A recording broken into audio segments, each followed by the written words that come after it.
Olá, turma, espero que todos estejam bem. Nós vamos dar continuidade aos nossos estudos. Semana passada, nós falamos um pouco, introduzimos a questão da escultura, da arte da escultura. E hoje a gente vai falar um pouquinho sobre a relação desse tipo de arte, da escultura, com a arte brasileira. Especialmente nós vamos falar de dois artistas que são muito importantes, para a cultura nacional. Então, só para a gente relembrar um pouco o que foi dito na última aula, nós falamos sobre como a escultura é uma arte milenar, que é ali uma forma de se fazer relevo total ou parcial. Mostrei alguns exemplos para vocês sobre essa questão do relevo.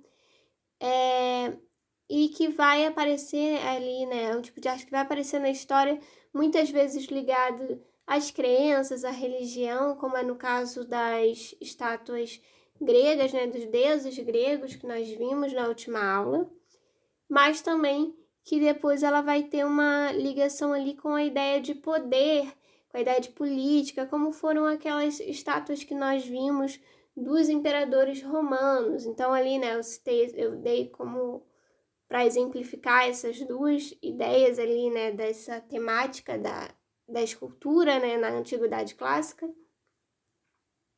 Eu dei esses dois exemplos, um com a Grécia, onde a gente vai ter um foco mais nessa questão das crenças, da religião, com a representação ali dos deuses, e depois em Roma, durante o Império Romano, em que a gente vai ter mais esse caráter político, mais essa ligação aí com a ideia de poder e de você ter essa criação, de bustos. Eu cheguei a comentar que os bustos e as estátuas dos imperadores romanos eram tratados ali, deveriam ser tratados como se o próprio imperador tivesse ali presente. Então tinha essa extrema importância, da representação ali feita através da escultura. Não era apenas uma representação qualquer, tinha essa humanização, tinha essa importância muito grande ali, que representava de fato o imperador, a presença do imperador naquelas cidades.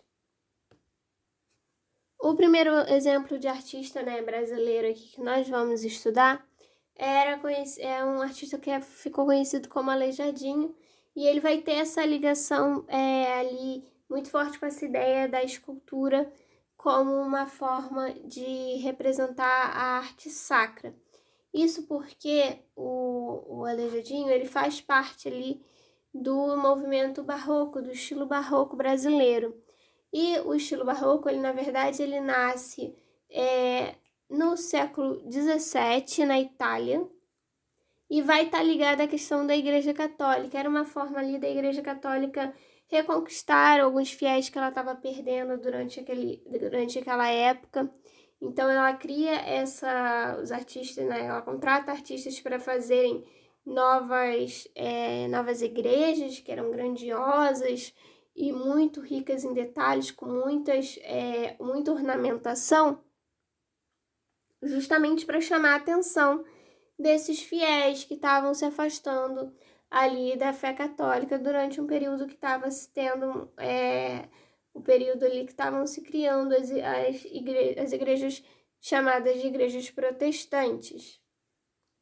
Então, esse estilo, ele nasce ali na Itália durante esse período em que estava começando a se fazer essas igrejas, assim, que eram exageradamente detalhadas, com várias imagens, com vários ornamentos, com muito uso de dourado. Então, essa é a arte barroca, ela vai ter essa ligação com a religião dessa forma. Mais tarde, quando os colonizadores trazem esses conceitos, essa estética desse estilo barroco para o Brasil, a gente vai ter como um dos principais representantes Antônio Francisco Lisboa, que é um artista que nasceu ali em Ouro Preto, em Minas Gerais, em 1730, e ficou conhecido como Aleijadinho, porque ele tinha uma condição física com que fazia que seus membros, suas pernas e seus braços fossem atrofiassem, né, diminuíssem, ele perdesse um pouco dos movimentos e ficassem com deformações, né, nas mãos e nos pés. E aí o que fez ele ficar conhecido com esse apelido, né, que chega a ser pejorativo, de aleijadinho. Então ele contava ali, por conta dessa condição dele também, ele contava com a ajuda de muitos auxiliares, né, para fazer as suas obras. E acaba se tornando um dos principais nomes da arte barroca brasileira.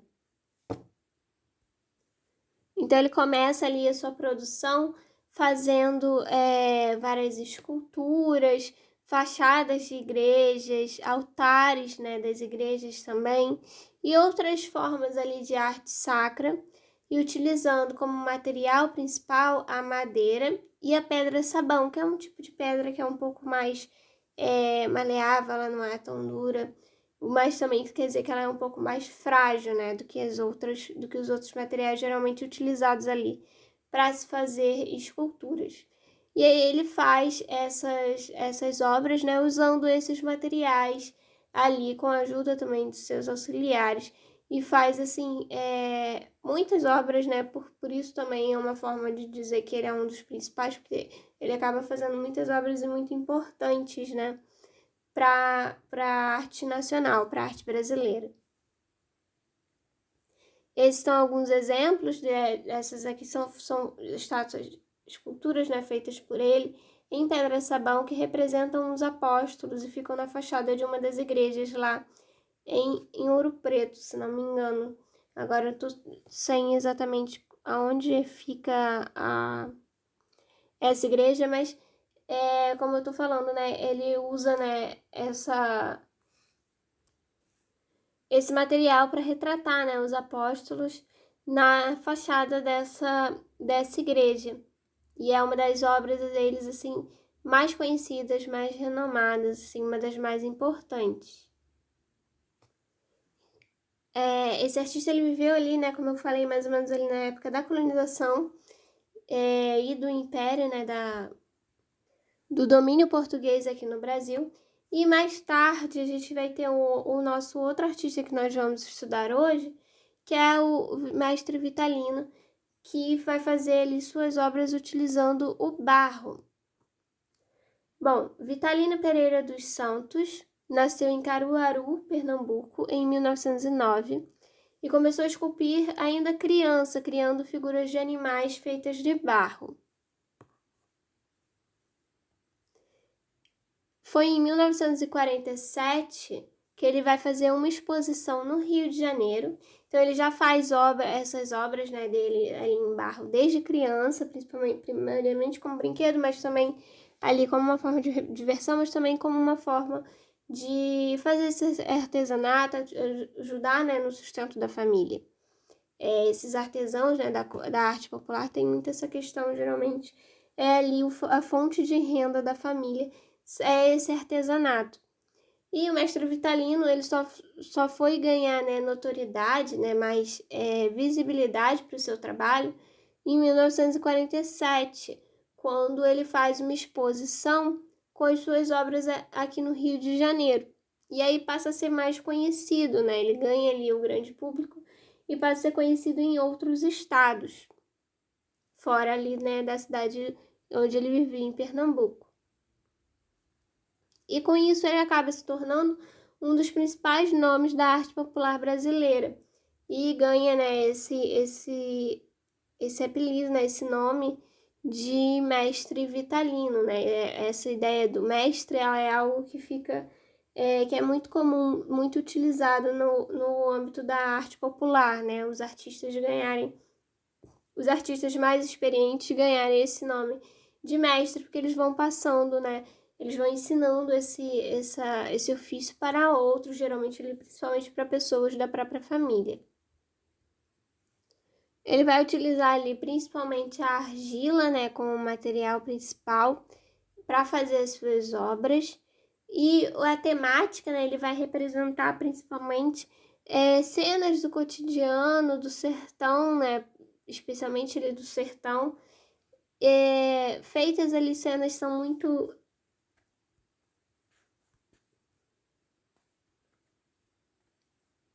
São cenas simples.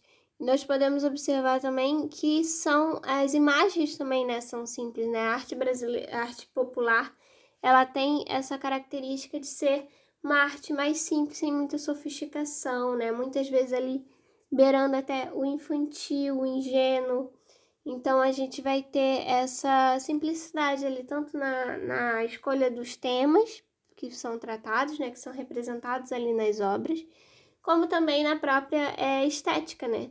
A forma como é feita ali tem um saber, tem uma técnica específica para isso, e tem essa questão também, né? Eles não aprendem geralmente isso numa escola, num treinamento, eles só aprendem ali, né? Uns com os outros.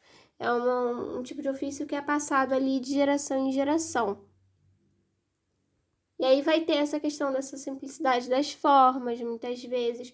Depende também ali de como que é o estilo do artista, né? O do mestre Vitalino era esse, que era um pouco com menos detalhes, é um pouco mais simples, não tem essa preocupação de ser algo realista, né? Mas representar ali de forma mais ingênua, mais simples, o cotidiano das pessoas daquela região. Também vai representar ali, né, com o passar do tempo, muito provavelmente por conta do contexto histórico em que a região onde ele estava morando, né, estava inserida. Ele vai representar ali também os cangaceiros, os soldados e políticos ali que eram importantes naquele período, naquela região.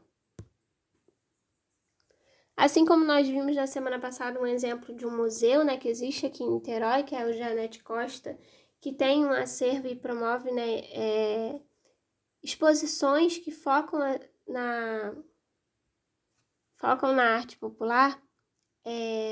Desculpa, acho que isso foi para outra turma que eu passei. Mas tem esse museu aqui em Niterói, né, chamado Janete Costa, que tem esses acervos e essas exposições voltadas para a questão da arte popular brasileira, com artistas como o do mestre, as obras feitas pelo mestre Vitalino.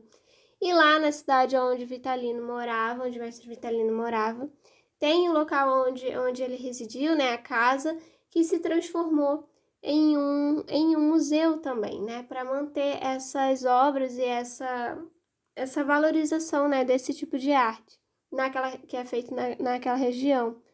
E o museu se chama Casa Museu Mestre Vitalino, é administrado pela própria família, né, do Mestre Vitalino, ele já é falecido. Na verdade, o filho dele acho que também já faleceu, ele já era um senhor de idade, já de 78 anos, então assim... mas quem acaba também... Ele também fazia, né, o filho de Mestre Vitalino também fazia essas obras e a família mantém essa casa museu, né, como uma forma de manter viva ali essa tradição da arte popular e a tradição, né, da arte feita por Mestre Vitalino. E o Mestre Vitalino, né, se tornou então uma inspiração, né, para muitos artistas da arte popular brasileira, inclusive o seu filho Severino Vitalino, como eu comentei, que deu continuidade ali ao trabalho do pai enquanto ele ainda estava durante a sua vida, né? Fazendo ali essas obras, né, com essas mesmas características que a gente já mencionou. Bom, por hoje eu vou encerrando por aqui. Nós vimos então esses dois exemplos ali aí da escultura e da modelagem, né, na arte brasileira. Então falamos sobre o Antônio Francisco Lisboa, né, que era conhecido como Aleijadinho, e o Vitalino, que era conhecido como Mestre Vitalino, que eram de épocas diferentes, né? Mas vale ressaltar ali a importância desses dois artistas para a arte brasileira e para a arte de escultura e modelagem, né? Feitas no Brasil. Encerrando então por aqui, na semana que vem nós damos continuidade aos nossos estudos. Se tiverem alguma dúvida, podem entrar em contato comigo. E nós nos vemos então na próxima aula.